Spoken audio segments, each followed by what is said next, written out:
નમસ્કાર ખેડૂત અને પશુપાલક મિત્રો, આજના આ ખાસ માહિતી સત્રમાં તમારું સ્વાગત છે। આજે આપણે ગુજરાત સરકારના આઈ ખેડૂત પોર્ટલ પર વર્ષ 2026-27 માટે જાહેર થયેલી ચાફ કટર સબસિડી યોજના વિશે એકદમ સચોટ અને સંપૂર્ણ માહિતી મેળવવાના છીએ। મારો ઉદ્દેશ્ય એ જ છે કે આ યોજનાની દરેકે દરેક ઝીણવટભરી માહિતી તમારા સુધી એકદમ સરળ ભાષામાં પહોંચે, જેથી આપણા કૃષિ ક્ષેત્રને આ સરકારી સહાયનો પૂરેપૂરો લાભ મળી શકે। તો ચાલો શરૂઆત કરીએ।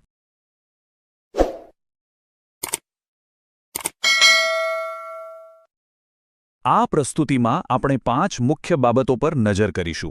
પહેલું, યોજનાનો પરિચય; બીજું, સબસિડીની રકમ; ત્રીજું, અરજી કરવાની પ્રક્રિયા; ચોથું, જરૂરી દસ્તાવેજો; અને પાંચમું, મંજૂરી અને ચૂકવણી। આ સ્ટેપ બાય સ્ટેપ રોડમેપથી ભંડોળ મેળવવાની આખી પ્રક્રિયા તમારા માટે એકદમ ક્લિયર થઈ જશે।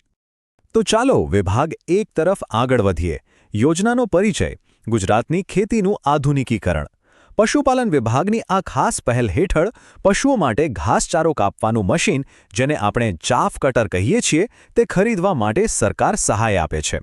આનો સીધો અને સરળ હેતુ એ જ છે કે કૃષિ કામદારોને આધુનિક ઉપકરણો મળે અને તેમના કિંમતી સમય અને મહેનતની બચત થાય।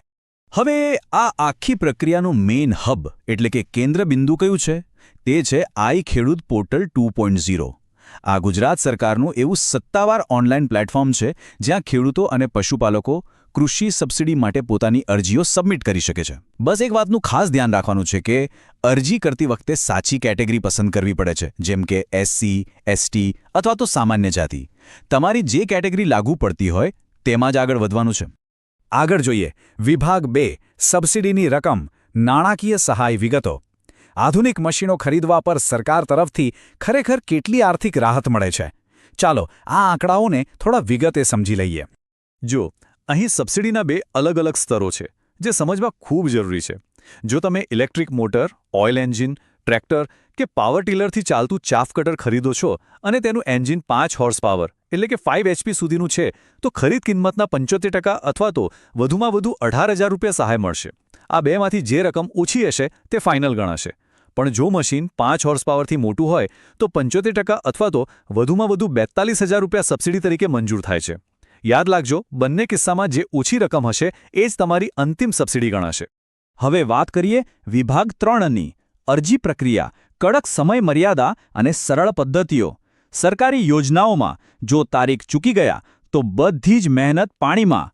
તેથી આ લોજિસ્ટિક્સ અને વહીવટી પ્રક્રિયાને બરાબર મગજમાં ઉતારી લેજો। અરજી કરવા માટેની સમયરેખા એટલે કે ટાઈમલાઈન અત્યંત કડક રાખવામાં આવી છે। 1 મે 2026ના રોજ અરજીઓ ખુલશે અને બરાબર 1 મહિના પછી એટલે કે 31 મે 2026ના રોજ બંધ થઈ જશે। આ સબસિડીનો લાભ લેવો હોય તો આ માત્ર 1 જ મહિનાની વિન્ડોમાં તમારે ફોર્મ ભરવું જ પડશે। જો આ ડેડલાઇન ચૂકી ગયા તો કોઈ જ ચાન્સ નથી। પ્રશ્ન એ થાય કે અરજી ક્યાં કરવી? તો એના સ્થળો બધે જ ઉપલબ્ધ છે। તમે તમારા ગ્રામ પંચાયતના કોમ્પ્યુટર ઓપરેટર પાસે જઈ શકો છો, કોમન સર્વિસ સેન્ટર એટલે કે CSC પર જઈ શકો છો, અથવા નજીકના સાયબર કાફેમાં પણ અરજી કરી શકો છો। ત્યારબાદ આવે છે વિભાગ 4, જરૂરી દસ્તાવેજો, જરૂરી કાગળિયા એકત્રિત કરવા। કોઈ પણ સરકારી કામકાજમાં કાગળિયા તો કરોડરજ્જુ સમાન હોય છે, ખરું ને? પાછળથી ફોર્મ રિજેક્ટ થાય કે કામ લંબાય એના કરતાં સારું છે કે આપણે બધા જ દસ્તાવેજો અગાઉથી જ તૈયાર રાખીએ। હવે આ દસ્તાવેજોમાં 2 મુખ્ય શ્રેણીઓ છે। જે ખેડૂત મિત્રો પોતાની ખેતીની જમીન ધરાવે છે તેમણે 7/12 અને 8Aના ઉતારા રજૂ કરવાના રહેશે। પણ જો તમે જમીન વિહોણા પશુપાલક છો તો સહેજ પણ ગભરાવાની જરૂર નથી। તમારે માત્ર દૂધ ઉત્પાદક સહકારી મંડળીનો એક દાખલો આપવાનો રહેશે, જેમાં સ્પષ્ટ લખેલું હોય કે તમારી પાસે 5 કે તેથી વધુ દૂધાળા પશુઓ છે। અને હા, ઓપ્શનમાં તમે તલાટી કમ મંત્રીનો દાખલો પણ રજૂ કરી શકો છો। આ સિવાયના અન્ય કયા કાગળિયા જોઈશે? એક તો તમારા આધાર કાર્ડની નકલ અને બીજું સબસિડીના પૈસા સીધા ખાતામાં આવે એ માટે બેંક પાસબુકના પહેલા પેજની નકલ અથવા રદ કરેલ ચેક એટલે કે કેન્સલ ચેક। જો કોઈ ઉમેદવાર દિવ્યાંગ હોય તો દિવ્યાંગતાનું પ્રમાણપત્ર અને SC કે STના ઉમેદવારો માટે જાતિનું પ્રમાણપત્ર જોડવું ફરજિયાત છે। બસ આટલું ફાઇલમાં રેડી રાખવાનું। અને હવે આપણો છેલ્લો પડાવ વિભાગ 5, મંજૂરી અને ચૂકવણી। અરજી ઓનલાઈન સબમિટ કરીને એની પ્રિન્ટ કાઢી લીધી, પછી આગળ શું થશે? ચાલો એ પ્રક્રિયા પણ સમજી લઈએ, જ્યાં ફોર્મ ભરાયાથી લઈને બેંક ખાતામાં પૈસા આવવા સુધીની સફર પૂરી થાય છે. આખી પ્રક્રિયા કંઈક આ રીતે ચાલશે. અરજીઓ ભેગી થાય એટલે સૌથી પહેલાં એક કમ્પ્યુટરાઇઝ્ડ ડ્રો યોજાય છે. જો ડ્રોમાં તમારો નંબર લાગે તો તમને પૂર્વ મંજૂરી એટલે કે પ્રી અપ્રુવલનો SMS અથવા પત્ર મળશે. આ સત્તાવાર લેટર મળે એના પછી જ તમારે અધિકૃત ડીલર પાસેથી મશીન ખરીદવાનું છે અને છેલ્લે એ ખરીદીના દસ્તાવેજો ઓનલાઈન અપલોડ કરી અંતિમ વેરિફિકેશન કરાવવાનું રહેશે. એક વાત ખાસ મગજમાં ફિટ કરી લેજો. પૂર્વ મંજૂરી મળે તે પહેલાં ઉતાવળમાં કોઈ જ ખરીદી કરવાની નથી. હું ફરીથી એક અત્યંત મહત્વના નિયમ પર ભાર મૂકવા માંગુ છું. ચાફ કટરની ખરીદી તમારે માત્ર અને માત્ર આઈ ખેડૂત પોર્ટલ પર લિસ્ટેડ હોય તેવા કંપની માન્ય ઇનપુટ ડીલરો પાસેથી જ કરવાની છે. જો તમે કોઈ પણ બિનઅધિકૃત ડીલર પાસેથી કે બિનમાન્ય મોડેલ ખરીદી લીધું તો સમજી લેજો કે સબસિડી મળવાની નથી. આ નિયમમાં કોઈ જ બાંધછોડ ચાલશે નહીં. તો યોગ્ય ડીલર પાસેથી મશીન ખરીદ્યા બાદ તમારે ખરીદીના અંતિમ પુરાવાઓ આપવાના રહેશે. આમાં શું શું જોઈશે?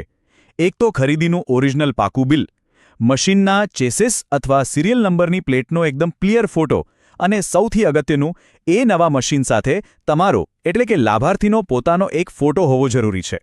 આ બધી જ વિગતો તમારે ઓનલાઈન અપલોડ કરવાની રહેશે અથવા તો તમારા તાલુકાની પશુપાલન કચેરીમાં રૂબરૂ જઈને જમા કરાવવાની રહેશે. હવે આવે છે સૌથી સંતોષકારક તબક્કો. નિયુક્ત અધિકારી દ્વારા તમારા દસ્તાવેજો અને મશીનની ચકાસણી સફળતાપૂર્વક થઈ જાય એટલે સબસિડીની પૂરેપૂરી રકમ 100% ડાયરેક્ટ બેંક ટ્રાન્સફર દ્વારા સીધી જ તમારા બેંક ખાતામાં જમા કરી દેવામાં આવે છે. જી હાં, વચ્ચે કોઈ જ વચેટિયા નહીં, સીધો લાભ તમારા ખાતામાં.